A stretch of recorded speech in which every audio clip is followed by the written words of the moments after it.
So like I've been saying, and I'll continue to say, the worst thing that he could say is come out and say a word of anything till he signs on the dotted line and he stands in front of the media for the first time. But why are you questioning Ray Lewis is in the room with Steve Bisciotti? Why question if that was their decision making? They're having a conversation. Hey, let's bring Cap in here. The next day, they're being analogized to a slave owner and a slave. That again, I don't know how you deal with your money, but when people call you names that you don't think fit, you're less likely. Hey, I'm gonna sign you to a contract. Thank you, sir. Thank you. Look, let me say this about Whitlock, and a lot of the pro-blacks and the internet revolutionaries, they get on him. Whitlock, every once in a while, he says some outlandish things.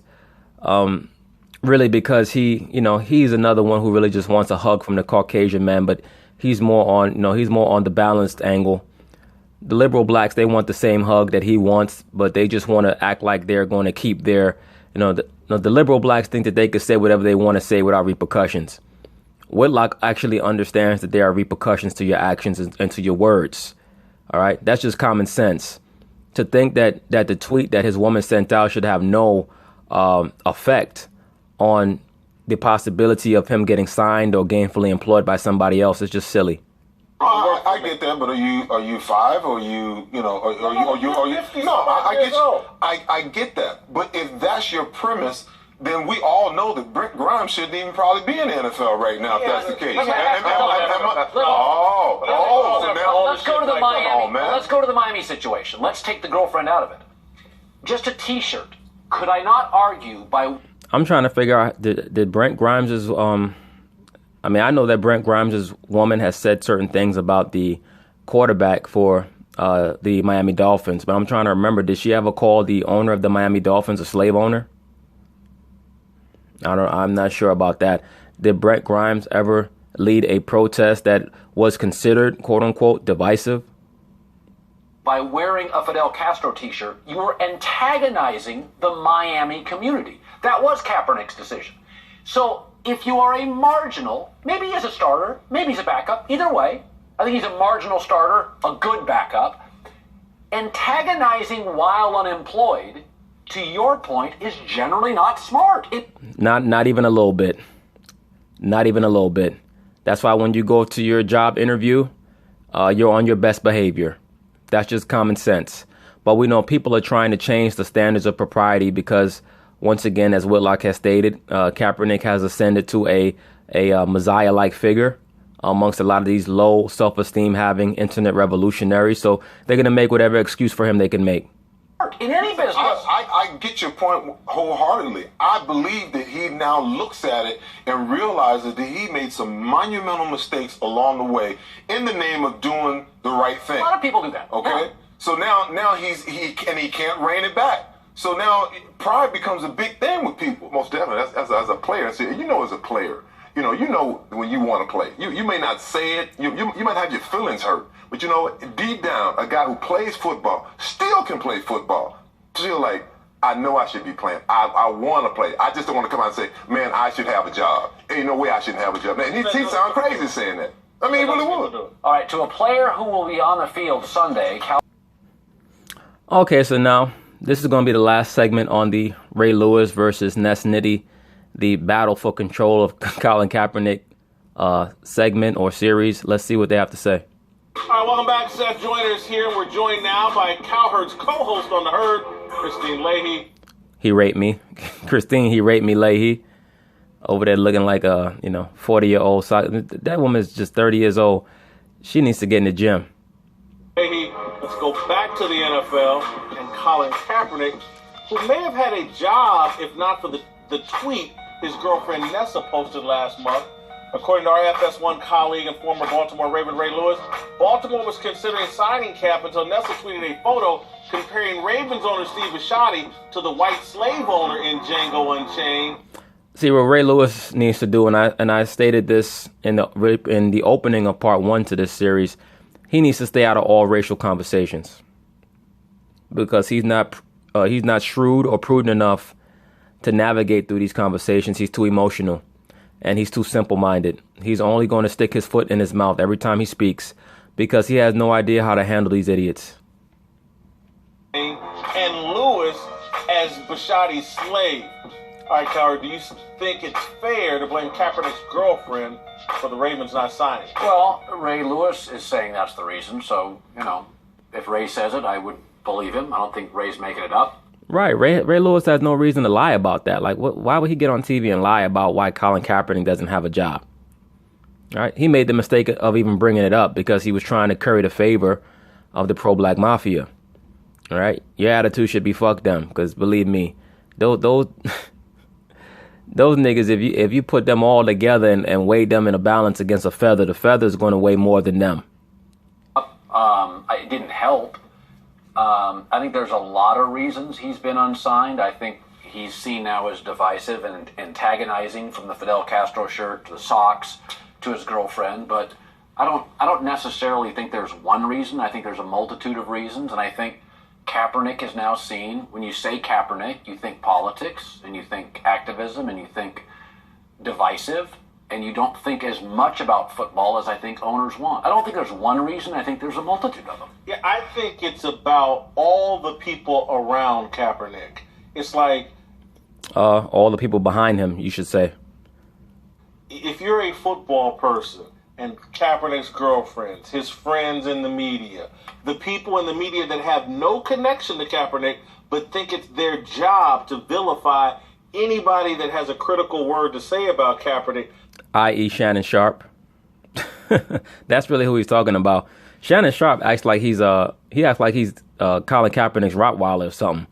Like, anybody who even says anything even remotely critical of Colin Kaepernick, Shannon Sharpe is ready to pounce and attack, like to the point where he's ready to sever his relationship with Ray Lewis over this whole situation. That's why I've told y'all before, Shannon Sharpe clearly has a mental hang up. He has a mental racial hang up because of the things that maybe he endured in his childhood racially, but he's all screwed up in the head racially. I mean, as is Colin Kaepernick, as are a lot of so-called black people, because once again, our people don't have a culture. So they keep leaning on the so-called Caucasian to validate them. That scares people because football is not a PC environment. Football is very brutal. People talk to you in a very direct, impolite way. And any of this can be spun out. If Kaepernick repeats it to the wrong friend, someone called me this or that in practice, someone said X, Y, or Z in practice, and that could spin out via social media from a person in the media to Kaepernick's girlfriend to whomever his friends are. That's just a dangerous spot for any NFL owner or coach. And so, yeah, I blame Nessa, but I mostly blame Kaepernick for not understanding his situation and who he can surround himself given his situation. Well, of course you have to blame Kaepernick, but once again, what is Kaepernick's status? What is his hierarchy in that relationship? I'm on record as stating that, a lot of these prominent professional athletes are monarch children. They are MK athletes. Sometimes it sounds far-fetched to people who are originally being introduced to that premise. But once you start to study the background behind it and not be lazy-brained, you understand how pervasive this issue is, and how oftentimes the handler for that said athlete is the woman that they're associated with. All right. Many of these prominent people in the entertainment world, their woman is their handler. Right. Kanye West. People say, well, how come Kanye always has that bugged out look? Kim Kardashian is his handler. All right. Amber Rose, a so-called sex kitten, a MK asset. This is why you constantly see these same whores like Black China and Amber Rose popping up with these different rappers and athletes. Their job is to get information from them, find out what makes them tick, find out what's going on in their life, send messages, receive messages. That's how that world operates. Okay? A lot of these affluent people that you see on television in regards to the sports and entertainment world, they are monarch athletes or MK assets. It is what it is. A lot of, low-level thinking as people, is everybody an MK athlete? Look, nigga, I do not pander to stupid people, man. All right? I have this channel to bring out certain information for brothers so that they can understand what's going on.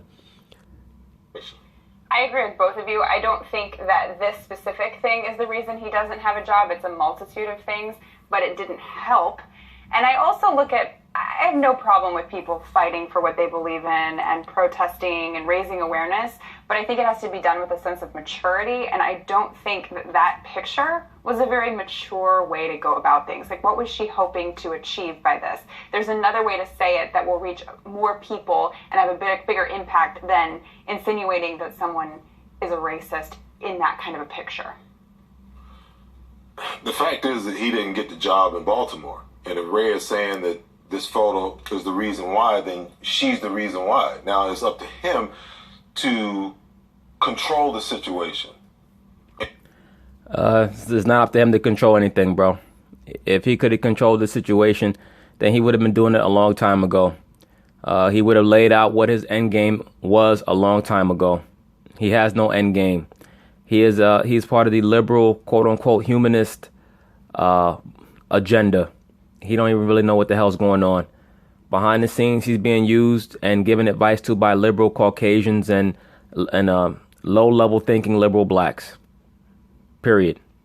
And have a conversation about what you're posting, what you're not posting, so on and so forth, because the damage had already been done. All she did was just pour gasoline on already blazing fire. At the same time, I think that, if a team really wants to sign him, then they'll sign him. There's just no getting around it. If you have a need, if like Tony Romo said that the NFL is a meritocracy. And Max Kellerman said the same thing, and I disagree. All right. It's a meritocracy to a degree, but it's really just a plutocratic semi-democracy. You have a series of checks and balances, but it's really just about the rich, and it's about getting money. All right. All of these players are assets to a degree. When I say assets, I'm not talking about MK assets. I'm talking about financial. All right. They are financial commodities. That's all they are. You're on the team because maybe you have the potential to play well enough to entertain the crowd and make money. Now, sometimes they're going to bring in certain demographics because they feel like it's going to help to make money. All right. If you have a black player and a white player who are equally good, then they're going to make decisions based on politics. It is what it is. Then there's no logic. And that doesn't mean that they're going to pick a white person over a black person. They might pick the black player over the white player. It depends on what they deem to be more politically advantageous for them at the time. All right, sports is very political as well. Logical reason beyond we don't want the headache that this guy doesn't have a job. Let me throw this out there, just a theory. It did feel like Kaepernick had a lot of support for about 3 months. 3 to 4 to 5 months. It really felt like kind of everybody was sort of like, give this kid a chance. Yeah, it was like a Western civilization relationship, right? When you meet one of these broads, aren't they nice for about 2 to 3 months? And then the bullshit start, unless you found somebody special, right? Somebody who actually is doesn't think that the world revolves around them, right? Everything in this society is basically about a fad. People get tired, they get bored, and they move on to the next in regards to these trends and these fads. Kaepernick went away for a while. They had to rejuvenate him with certain different sub-narratives. Now they got the Michael Bennett one. And then that happened with his girlfriend. And then there was the Miami situation with the Castro shirt. And then there was the rally, which wasn't really empowering. It feels like he had this momentum, but he's lost it. And has he lost it because there's a sense that, he's not doing himself any favors now? Like, we were behind him, but now the shirt, the girl, I'm not just throwing this out there. The shirt is old, though, Colin. You make a halfway valid point, but the reason is that he's not Martin Luther King.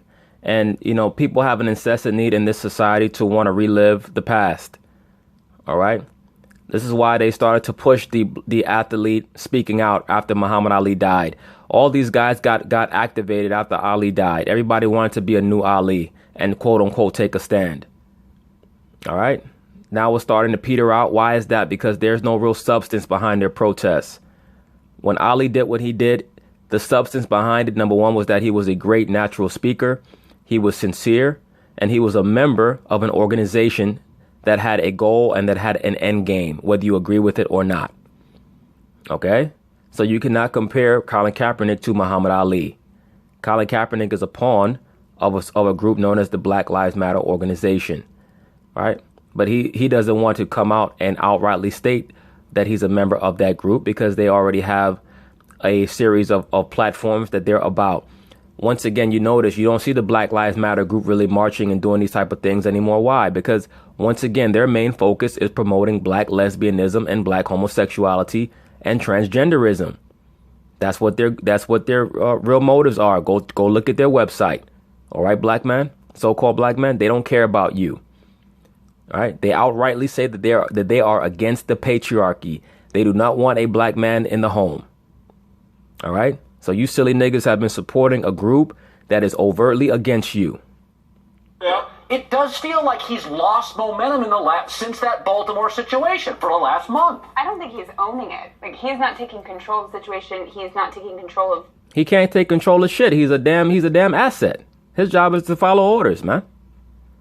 How can he take control of anything when he doesn't even have control over himself? Control of the people that he has around him. Right. He's not taking control of the message. And you've said this many times, he doesn't talk about football. He doesn't even talk about this. I would love to see him do a sit-down interview with someone and just hash it all out. How can he do that? Look, you guys are going to understand that what I've been saying from the very start is the truth. This guy is nothing but an asset. He's nothing but a mind control, puppet. You know, I keep saying the same thing over and over because I'm hoping that you brothers can pick up on this. I know a lot of y'all do. But some of y'all still might have some questions. What is it? No, bruh. The man is being used as an asset. All that shit. The man is a wind-up toy.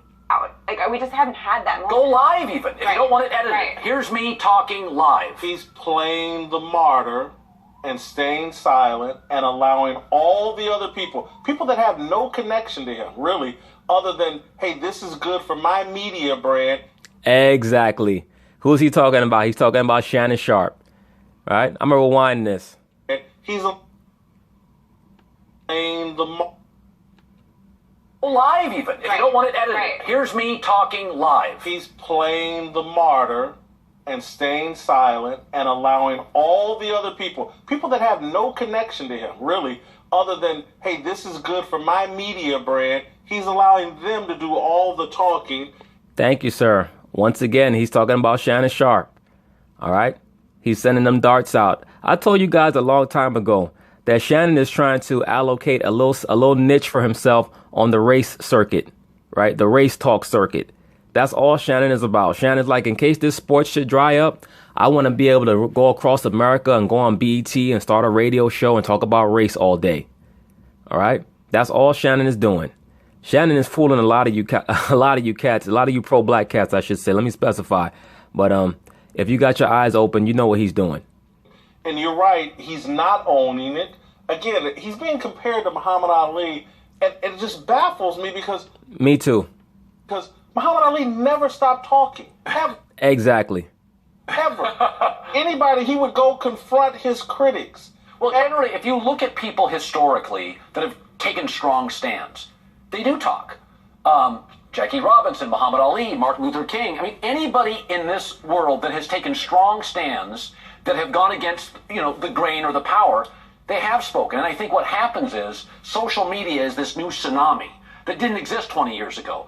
It's now speaking for him, and I don't always think it's done him a great service. Well, the reason why they have to speak for him is because he has nothing to say. All right? That's why I call him the Wizard of Oz. Right? He sits back and he allows the people at large to develop an image for him. Right? It's what's known as a cult of personality. Okay? It's very, very easy to create one. This is why I proactively tell you brothers not to become a part of that.